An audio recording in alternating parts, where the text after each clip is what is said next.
Hey guys, it's Eric and Neil here, and I wanted to get real about one of the biggest financial myths, tricks, schemes, whatever you want to call it.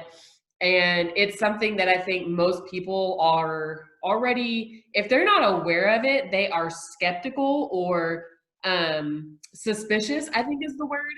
And I'll tell you how many people, I can't think of any single person I've ever met, whether I would say probably 20, 30 years in, they're looking at their 401k, 403b, or IRA statement. I have never, ever heard somebody say, hey, I have more money than I expected, or my account performed better than they projected. There's a reason for that. There is a statement that gets sent out, usually quarterly, for all of these different retirement accounts, even an investment account like a TD Ameritrade or Fidelity or whatever. On these statements, you'll get charts, and it will show like this cool little pie graph of your asset allocation and how diversified you are. And then they're going to project, or no, I'm sorry, they're not going to project. They're going to advertise what their rates of return are. What performance level did they actually get for you? And here's what gets tricky. They're always going to show you what the average rate of return is. But I live in the DFW area. And for those of you that don't know, the average temperature in DFW across the entire year is 71 degrees. Not bad. But anybody that lives here knows in July and August, we will hit 113 degrees easily. We did it this year. On the other end, earlier this week, it was like 32, 31. It was freezing, in our book anyway, in Texas View. But here's the point. We do not dress like it's 71 degrees every day because the average doesn't matter. Just like if you ask a teacher what the average grade is in her class and she says it's an 85, does that mean all her students are passing? No.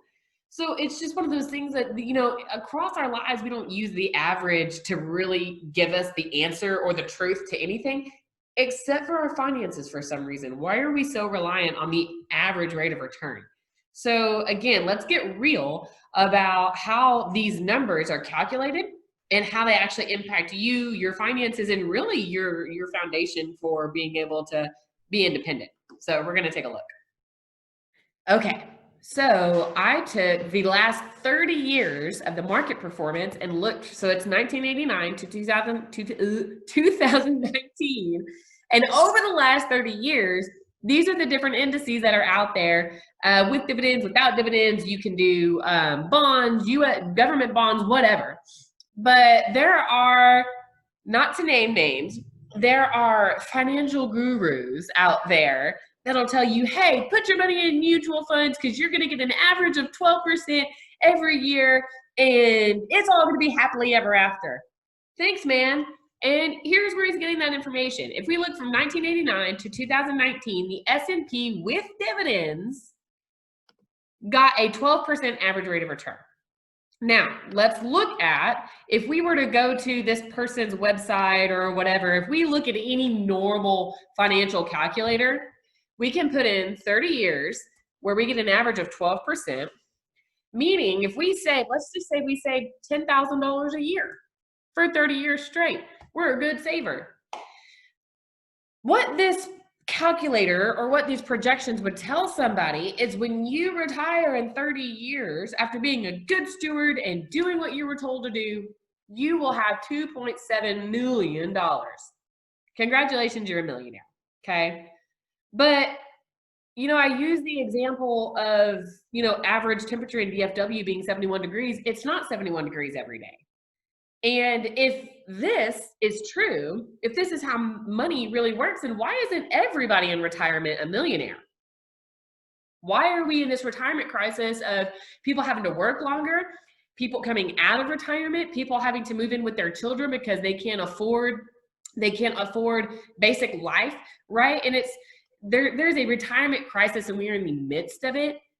And it's flat out due to a lack of education. So when we look at what the market performance actually did, this market history, even though the average is 12, when we go look at 1989, hey, great year, 1990, right? here's the thing, there's no consistency here. We have no idea what's going to happen. These are ranging from, positive 31 to negative 36, okay? So let's look at the same scenario, but instead of using an average, let's use these real numbers, okay? So we're using real numbers from the S&P. We're going to copy these values, and let's put them into a retirement scenario. Same thing. We're saving for 30 years. We're saving the same $10,000, but now we're going to use real rates of return. Uh-oh. Why do I only have $1.4 million? I went online and I plugged it in the calculator, and it told me, the average rate of return calculator told me I was going to have 2.7, but now I only have 1.4. Well, again, we had all the ups, downs, and in between. Let's look at the actual rates of return here. The average rate of return, they're getting it to be about 11.36. Averages don't matter. There's a big difference between the average rate of return and the real rate of return. Your actual, what your account truly performed at, is 8.78. But, oh wait, your Fidelity guy or your, AXA person or whoever, they don't do this for free. But let's pretend that they're really nice and they're only charging you a 1% management fee. Oh no, I go from I was told 2.7, but I got 1.4, but oh wait, I had to pay for these services. Now I only have 1.1. So let's look at the differences here. I was told I would have 2,702,926. Oh, there it goes. But I really only have $1,146,983. And that's a difference of $1.5 million. So again, I just want to point out there is a very big difference between your average rate of return and the actual rate of return. Because if we notice, bad years do more bad than good years do good. It takes much more. If we lose 5% in the market, we have to earn 11% to make it up. If we lose 25%, we have to earn 33 just to make it back up. So we need to understand how these numbers actually impact us. So it is more important to focus on what your bottom dollar is, what your cash flow is, and quit chasing rate of return. We need to look at what is your consistent cash flow, what is the money that's going to be either now or later put back into your pocket, because that's what's going to have the overall largest impact on you, your finances, your future, your family, all of the above. So, as usual, this is just a generic example. I really want to make sure that people understand this. This is important, it's crucial, it's impactful, all of the above.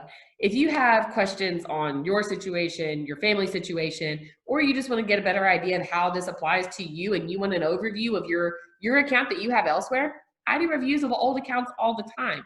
Give me a call, shoot me a message, or go to infinityinvestmentstrategies.com. You can click on the link to schedule a time on your own calendar that works for you. Thanks.